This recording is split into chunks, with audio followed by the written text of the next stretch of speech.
नमस्कार प्यारे बच्चों, 10th क्लास के स्टूडेंट्स। आज हम जो वर्कशीट डिस्कस करने जा रहे हैं वो आज की मंगलवार 3 अगस्त को आई है और इसमें आपको टॉपिक दिया गया है पॉलिटिकल साइंस का सत्ता में साझेदारी। ये आपकी वर्कशीट नंबर 12 है बेटा। सत्ता में साझेदारी का अर्थ होता है पावर शेयरिंग। इंग्लिश के लिए हम इसका वर्ड यूज़ करते हैं पावर शेयरिंग। बेटा सत्ता में साझेदारी का जो विचार है ये लोकतंत्र से जुड़ा हुआ है। लोकतंत्र था लोगों का शासन। संसार के बहुधा ऐसे देश हैं, ऐसा समाज है जहाँ पर जाति, रंग, धर्म, भाषा या संप्रदाय के आधार पे बटे हुए हैं और सत्ता में साझेदारी के आधार पर इन सभी को सम्मान देने का प्रयास करना आवश्यक है या प्रयास किया जाता है। तो सत्ता में साझेदारी को समझने के लिए हम आज एक छोटे से देश के बारे में जानेंगे। ये देश है बेल्जियम। बेल्जियम यूरोप का एक छोटा सा देश है। बेल्जियम यूरोप महाद्वीप में स्थित है और यूरोप महाद्वीप का ये एक छोटा सा देश है।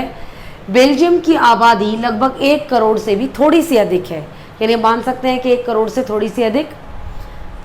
लेकिन उसके बावजूद भी बेल्जियम के अंदर जटिल जातीय बुनावट है। जटिल जातीय बुनावट का मतलब क्या है?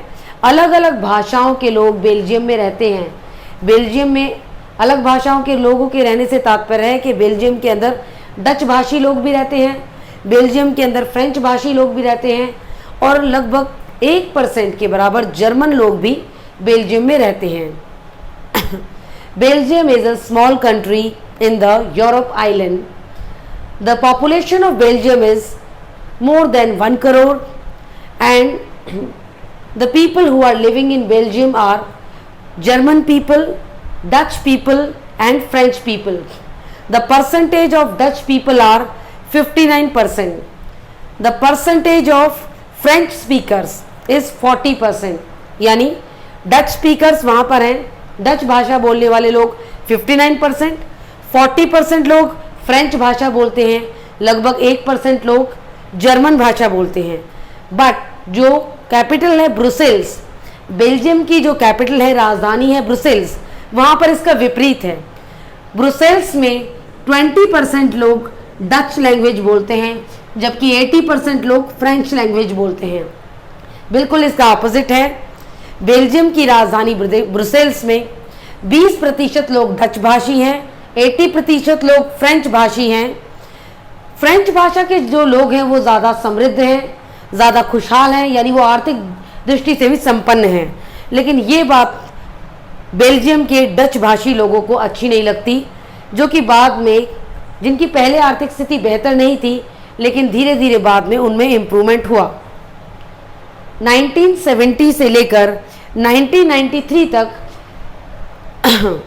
बेल्जियम की जो गवर्नमेंट थी उसने अपने कॉन्स्टिट्यूशन के अंदर 4 अमेंडमेंट्स किए। यानी 1970 से 1993 के बीच बेल्जियम की केंद्र सरकार ने अपने संविधान के अंदर 4 संशोधन किए। अब ये संशोधन किस प्रकार से किए? उनका पहला संशोधन हमें बताएगा कि उन्होंने समान फ्रेंच भाषी और समान डच भाषी मंत्री अपनी केंद्र सरकार के अंदर रखे। ये बहुत अच्छा पॉइंट है याद रखने के लिए, समझने के लिए कि किस प्रकार से उन्होंने एक ही देश के अंदर अलग अलग भाषा के लोगों को समानता का दर्जा दिया। कैसे? समान फ्रेंच भाषी लोग, समान डच भाषी लोग, दोनों के मंत्री समान क्वांटिटी में, क्वांटिटी मतलब समान नंबर्स में, मात्रा में। दूसरा पॉइंट था, देश के 2 इलाके वहाँ पर ऐसे हैं जहाँ की जो क्षेत्रीय सरकारें थी उनको सबसे अधिक शक्तियाँ दी गई।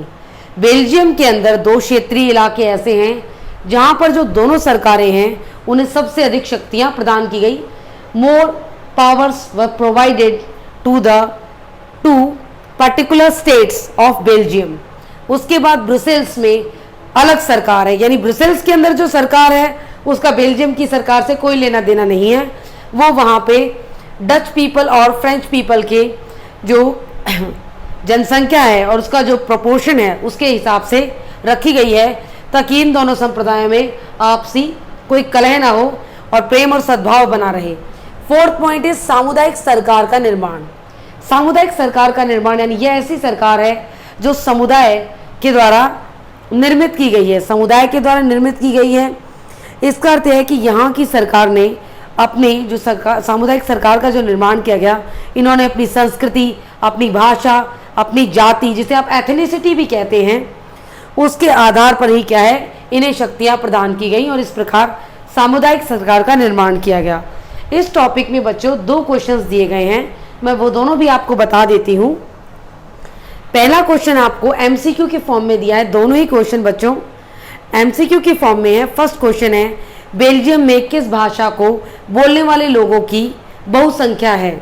इसका मतलब है कि बेल्जियम के अंदर कौन सी भाषा के लोग ज़्यादा हैं, डच स्पीकर ज़्यादा हैं या फ्रेंच स्पीकर? जैसा कि आप सामने बोर्ड पर देख रहे हैं, बेल्जियम के अंदर 59% डच स्पीकर हैं, 40% फ्रेंच स्पीकर हैं, यानी डच भाषा बोलने वाले 59%, फ्रेंच बोलने वाले 40% और जर्मन बोलने वाले 1%। तो सबसे ज़्यादा है डच पीपल, तो इसका आंसर है डच स्पीकर, डच भाषी लोग।